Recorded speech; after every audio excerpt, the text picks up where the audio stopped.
one, two people? Okay. So here's how it works. Now, there's a risk to it.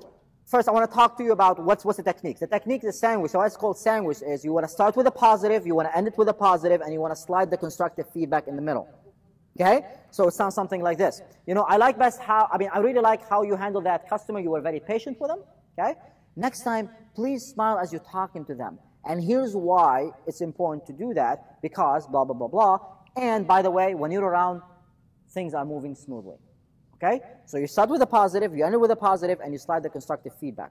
Now, where some people that they don't do it very effectively is when they slide the constructive feedback, but they don't really focus on it. Now it gets lost in a way. It will get lost. Okay? That's a problem. So if you say something like this, you know, this is great that you were patient with a customer. Maybe next time you'll be like, it's better if you smile. And by the way, when you're around, things are moving smoothly. It's like the smile, it kind of got melted in the middle. It's not clear. So you want to focus on the constructive feedback. You want to say, here's the reason why you want to smile. Okay? You want to use the word because. What's the word? Because. They did a study around the word because, and they found out that the word because, when you use the word because, you're increasing the level of influence by at least 70%. It's crazy. That's what I thought too. The experiment was very simple. You walk into the motor vehicle at the time where they just didn't have these numbers, and now you're standing in line, and they ask people to come and cut in line. So one person goes there and is like, hey, can I cut in line? Like 82% of people, they said no. You gotta go and wait in line. Now they told him, okay, now go there and say the word because. Now they come over there and they say, hey, can I cut in line because my car is in the parking lot, or because I'm in a rush. Whatever they say after the word because, it doesn't matter. Okay? The word because, it tends to put people in trance in a way. Okay? I was in the airport. I spend a lot of time in the airport. So I was going through TSA, through security. And just people, like just waiting, right? I've been waiting for an hour. And then I see this one dude, okay, just like zooming in, and he just went straight to the officer, right before the officer, like 3 people before the officer, and he goes in and is like, hey, can I come online because I got a plane to catch? And he just walked in, and he just left. And I was like, really? Well, all of us here, we have a plane to catch. Otherwise, we wouldn't be at the airport. Okay? And I teach this stuff. How come I'm not applying it? Okay? So use the word because. Anytime you want to give directions, you want to give a feedback, you want to influence someone, tell them why. Use the word because. Okay? And now you're increasing the level of influence. Make sense? Okay, good. So that's like best, and we talked about the sandwich technique. Third one would be for more like you're in a managerial position, okay, supervisory managerial position, okay. Or if you're a parent, if you want to sit down and talk to your child about something that they need to do, okay. Here's how it works. This technique is called BCAC. What is it called? Okay. So B stands for. You always want to start with the what? Point out the what? The behavior. Very good. So you want to point out the behavior using what kind of statements? I statements, right? So you're going to say, you know what? I noticed that you showed up late, 5 minutes late yesterday and 15 minutes late the day before. You want to focus on the behavior, not the attitude, okay? That's the behavior. Step number 2, C stands for consequences. Okay? Consequences on who? On the employer, on the company, on the team, not on them yet. We will get there, okay? On others, consequence on others. By you showing up late twice, you are sending a message to everybody else that it's okay for you to show up, and they will start showing up, and as a result of that, our productivity is going to go down, which means that the company will lose money, which really means if it keeps losing money, we'll probably lose our jobs. That's kind of like you want to keep chunking up, chunking up, chunking up. Does that make sense? Okay? That's where the consequence comes in. A stands for adjustment. What's the word? Adjustment. Okay. So adjustment is pretty much what you want them to do. And most managers, unfortunately, which I don't really like to use unfortunately, but in this case I would, because it's unfortunate they use the word I need you. I need you to be here on time. Or I need you to do it this way. It's not about your need. It's about what the job expectation is. What's the company's need, not about your need. So you can say something like that instead. You can say, we expect you to be here at 8 o'clock sharp, okay?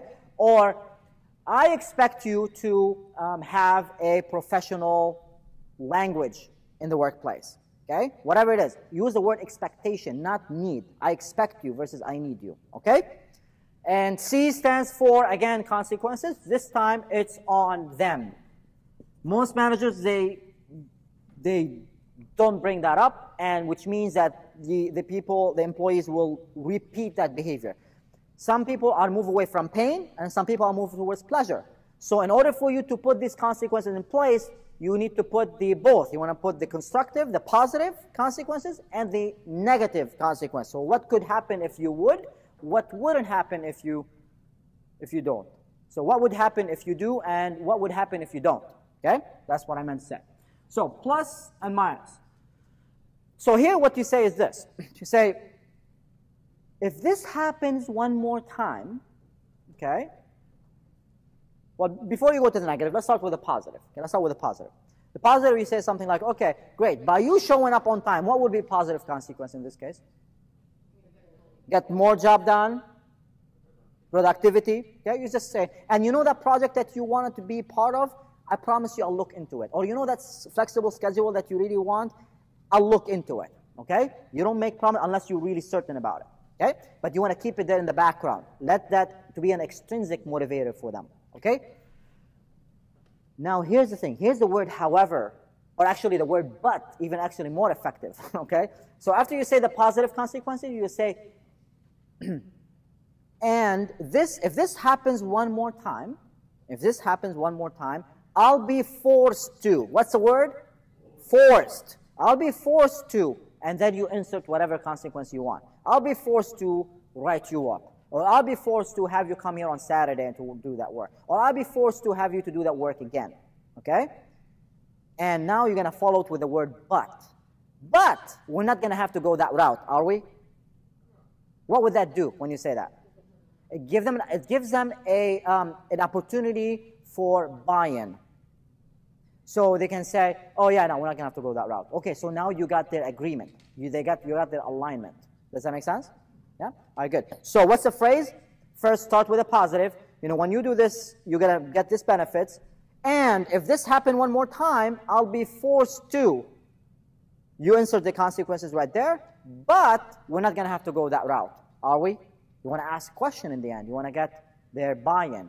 Don't tell them what to do. You want to get the buy-in. Does that make sense? Yeah? Yeah, this is okay to use but, because you don't want them to focus on, if this happened one more time, I will write you up. You don't want them to get them to focus there. Now you want them to kind of like negate what you said before, so and let them focus on what's coming afterwards. But we won't have to go that route, are we? Okay? The word but sometimes it's useful. For example, if you say to a customer, yes, our competition are a little bit cheaper, but you get what you pay for. Or but our product is much better. Okay? Now you get them focused on that. You get them to negate what you said before. Okay? All right. What questions do you have on giving constructive feedback? Yes, Mori. I will be forced to. Okay, that's an interesting question. I never thought about it. I want to ask the group. Is there any word can you replace the word I'll be forced to? What other words can you say? Required could be one. Okay. What's that? No alternative. Okay, I have no alternative but. Okay, I'll be forced to do this. No, it depends on the context. Very good, exactly. So you got to be authentic about it. Okay, good. And you're doing your job in the end as a manager. So, you know, my job expectation, or if, for me to do my job, I'll be forced to do that. Something around that. Okay, you play with it depending on the context. What other questions do you have? Okay, so now we're going to do an exercise where you're going to practice these patterns. Okay, you're going to practice them with a partner. You're going to go like best next time, the sandwich, and the BCAC. And then you're going to flip. So you're going to think of an employee or a coworker or a subordinate and that you're working with, and you want to give them a certain feedback, constructive feedback. and your partner is going to be that person.